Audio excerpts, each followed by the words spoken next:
social media often gets bad reputation, but what it actually does for us is it's a more powerful movement. It allows us to connect to people. It allows us to be able to advocate for ourselves. A lot of the times millennials see Gen Z as like the lucky ones, the opportunity ones, just because we have on our hands, not only in laptop form, iPad form, the regular like tablet form, but not only do we have a key tool in our hands every single day. While social media does come with challenges, it's ultimately does more good than harm when you're enhancing it and using it in the correct ways, like promoting awareness and building communities.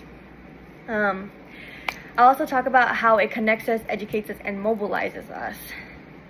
And I kind of like have everything in front of me to help me, but I'm not very good at explaining things, you know? But it helps us stay in touch. A lot of the times when you're in college, we are strained away from family. So without our phones, realistically, we wouldn't be able to connect to our parents. And it's whether you're using Snapchat, whether you're using, I know for my personal experience, I use Messenger. My mom doesn't have an iPhone, so that's how I connect with my family. And some people even use WhatsApp to connect to people to Mexico.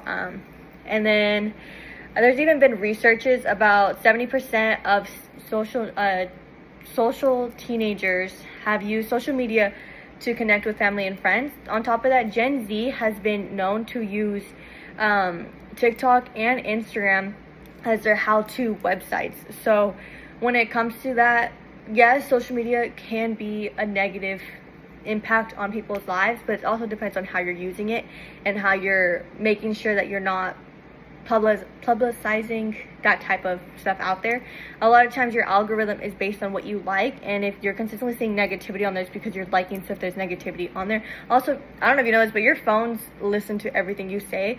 So it is a fact. When you hang around negative people, it does impact your world as well, which is positivity. People can bring positive stuff into your life, and that's the same thing how it is with social media. It does affect your algorithm. It does affect your personality and all that stuff.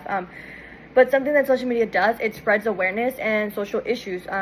TikTok for creators, people, because you get on the creator fund for TikTok, you'll end up having money. Essentially, there's people who will use it for cancer awareness. A lot of parents will bring in they'll talk about their child's life. There's a creator out there whose name is Ken Craddock, and her whole TikTok channel started because her baby was born with like cleft feet, which is their feet are like curved in instead of like facing out like normal.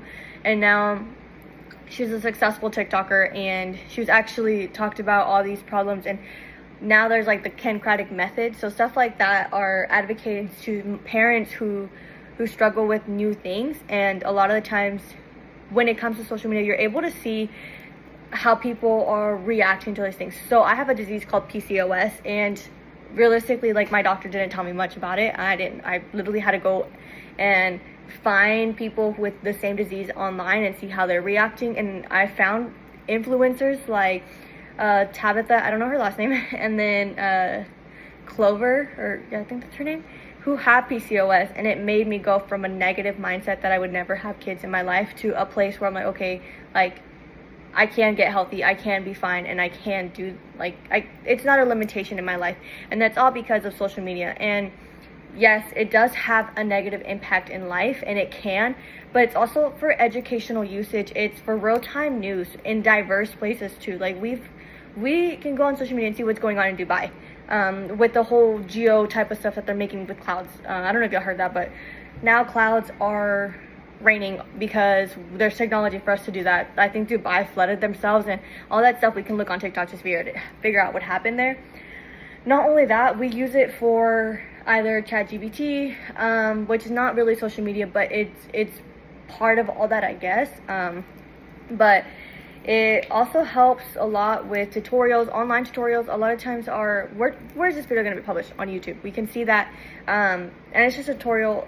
This is not a tutorial, but it's also like another way that you're going to be able to react to what I say.